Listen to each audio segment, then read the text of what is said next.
ஆகாது. என்ன செய்வது? என்ன பந்தி மேற்பார்வையாளரே, என்ன செய்து கொண்டிருக்கிறீர்கள்? அங்கே எனது உறவினர்கள் எல்லாம் உணவந்து விட்டு ரசத்திற்காக காத்திருக்கிறார்கள்.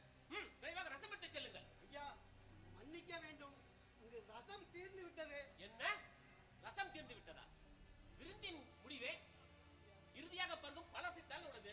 அதை தரவில்லை என்றால் விருந்தே அரைகுறையாக தந்ததாகி விடுமே. ஏன் நிற்கிறீர்கள்? விரைவாக ரசத்துக்கு ஏற்பாடு செய்யுங்கள். ஐயா, ஐயா, ரசத்தை உடனே ஏற்பாடு செய்ய முடியாதுங்களே. பழம் புளித்து வரவே குறைந்தது ஒரு 10 தினங்களாக ஆகுமே. ஐயோ, ஏதாவது செய்யுங்கள். பந்தி முடியும் தருவாயில் வருது.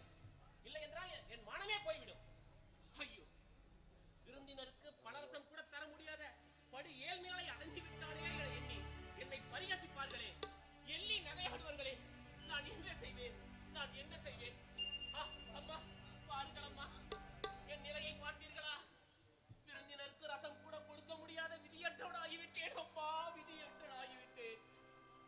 பதறாதீர்கள், சற்று பொறுமையாக இருங்கள். மகனே.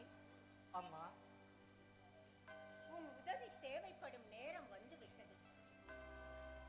இதோ இந்த பெரிய மனிதருக்கு அவர் எதிர்பார்க்கும் சிறிய உதவியை நிறைவேற்றி தருவாயா?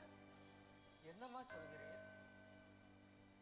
திருமண விருந்திற்காக வைத்திருந்த திராட்சை ரசம் தீர்ந்து போய்விட்டது.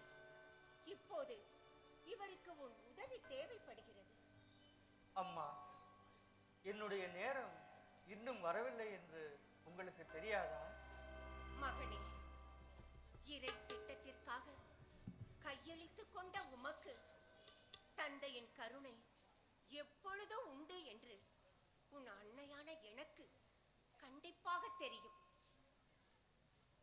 சகோதரர்களே, இவர் சொல்வதை உடனே செய்யுங்கள், நன்மையே நடக்கும். ஐயா, நாங்கள் என்ன செய்ய வேண்டும்?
என் வாழ்நாளில் இதுவரை நான் பருகினே இல்லை.